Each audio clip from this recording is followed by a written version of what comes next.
Pakistan super league 2024 के मेले अपनी आबोताब के साथ जारी हैं, लेकिन आज बड़ा मायूस कुन दिन गुजरा क्योंकि आज दोनों मैच जो थे वो बड़े थे। एक में बाबर आजम का मुकाबला शाहीन शाह अफरीदी थे साथ, और उसके बाद जो दूसरा मुकाबला था वो इस्लामाबाद यूनाइटेड जो कि पाकिस्तान सुपर लीग की एक कामयाब तरीन टीम थी, उसका मुकाबला था क्वेटा ग्लैडिएटर के साथ, जो क्वेटा इस वक्त बेहतरीन क्रिकेट खेल रहा है। लेकिन माजरत के साथ के आज के दोनों मैच जो ग्राउंड है वो गीला होने की वजह से दोनों मैच जो है वो रद्द हो गए और एक मैच भी मुमकिन ना हो सका।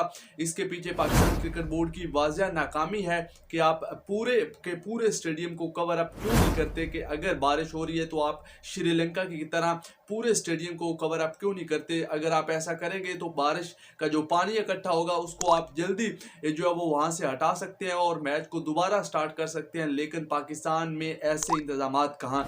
लेकिन जो हमारी और मेन मकसद है वो है पाकिस्तान सुपर लीग का पॉइंट्स टेबल। शायकीन क्रिकेट जो कि लाहौर कलंदर से बड़ा प्यार करते हैं, लेकिन लाहौर जो आखिरी 2 दफ़ा की चैंपियन है, लेकिन मादरत के साथ इस दफ़ा लाहौर कलंदर के लिए यही सवाल हो रहा है कि क्या वो अब पाकिस्तान सुपर लीग में है। तो ये आपको बता दूं कि वो अब मुकम्मल तौर पर बाहर हो गई है। देखिए आज उनके 7 मुकाबले हो गए और अभी उनके पास सिर्फ 1 पॉइंट मौजूद है। इसका मतलब है कि अभी उनके 3 मुकाबले रहते हैं, अगर वो 3 के 3 भी जीत जाते हैं तो उसका मतलब है कि वो 7 पॉइंट पर आएंगे।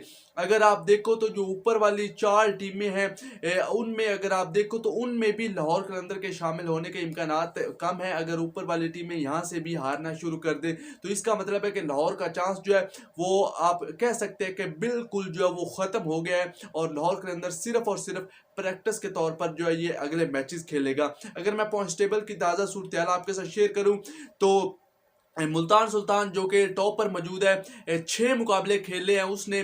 दूसरे नंबर पर आपकी क्वेटा, तीसरे पर पेशावर ज़ल्मी, चौथे पर कराची है। अब अगर हम बात करें तो जो पहली 3 टीमें हैं इन्होंने 6-6 मुकाबले खेले हैं। मुल्तान को एक ही मैच में शिकस्त हुई है जिसमें पेशावर ज़ल्मी ने उनको 5 रन से हराया था। क्वेटा जो है वो 2 मैचों में हारा है, उसके पास 8 पॉइंट मौजूद है। पेशावर ज़ल्मी को उसके 2 मैच जो है वो उसमें शिकस्त हुई है और एक मैच उसका आज रद्द हो गया है, तो उसके टोटल 5 पॉइंट की कटौती का मतलब है कि उसके पास 7 पॉइंट है। यानी कि पेशावर अगर एक मैच और जीत जाए तो वो कम से कम चौथी पोजीशन पर जो है वो कब्जा जमा कर लेंगे, अगर वो अगले 3 मुकाबले जो है वो हार भी जाते हैं। अभी पेशावर ने 6 मुकाबले खेले हैं। अब मुकाबला असल होगा चौथी पोजीशन के लिए, और चौथी पोजीशन के लिए मैंने जिस तरह आपको बताया कि लाहौर तो बाहर हो गया है, अब पीछे बचती है 2 टीमें। उसमें एक है आपकी कराची किंग और दूसरी टीम है आपकी इस्लामाबाद यूनाइटेड। अब जो शादाब खान की टीम यूनाइटेड है इसने 6 मुकाबले खेल लिए हैं जिसमें 4 में शिकस्त और 2 में फतह समेटी है। इसका मतलब है कि उनके पास 5 पॉइंट मौजूद है और आज उनका एक मुकाबला जो है वो ड्रॉ हुआ है।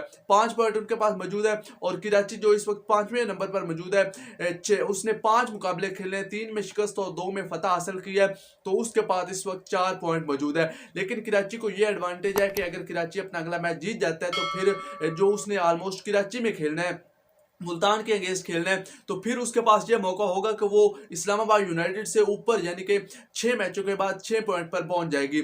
अब जो चौथी पोजीशन है यहां पर मुकाबला होगा, लेकिन पेशावर ज़ल्मी मैंने जिस तरह आपको पहले बताया कि अपने 4 बकिया मैचेस में सिर्फ एक भी जीत जाए तो वो आगे चली जाएगी, यानी कि अगले राउंड के लिए ऑलमोस्ट क्वालिफाई कर जाएगी। और मसला होगा चौथी पोजीशन के लिए। चौथी में जंग होगी अब कराची किंग की और इस्लामाबाद यूनाइटेड की। अगर आप दोनों टीमों को देखो तो जो कराची की टीम है वो मुझे बैलेंस नजर आ रही है। अगर वो बॉलिंग में थोड़ा सा काम कर लें, जिस तरह उन्होंने आखिरी मैच में एक जीता हुआ मैच था अगेंस्ट क्वेटा ग्लैडिएटर, वो वहां से हार गए। जिस तरह रदरफोर्ड से पहले 100 से कम स्कोर पर उन्होंने 5 आउट कर लिए थे क्वेटा के, जो कि फॉर्म में टीम चल रही थी, लेकिन उसके बाद एकदम रदरफोर्ड का बल्ला चला और वहां से वो मैच हार गए। कराची की टीम आपको कहीं ना कहीं मजबूत लगती है और उसकी बड़ी वजह क्योंकि इसमें तबरेज शमसी हैं, बेहतरीन स्पिनर है, इसमें हसन अली है, इसमें मीर हमजा जैसे बॉलर हैं, तो एक बेहतरीन कॉम्बिनेशन कराची के पास है। यूनाइटेड के पास अगर आप देखो तो इनकी बॉलिंग बैटिंग तो रन्स बनाती है, इनमें हेल्स है इनके पास, मनरो इनके रन्स बना रहे हैं। उसके अलावा देखो तो आपके जो नंबर 3 पर आने वाले बैटर हैं जिसमें पाकिस्तानी बल्लेबाज सलमान अली आगा वो रन्स बना रहे हैं, शदाब रन्स बना रहे हैं, आजम फहीम तक रन्स बना रहे हैं, इमाद भी कभी कभार रन्स बना लेते हैं।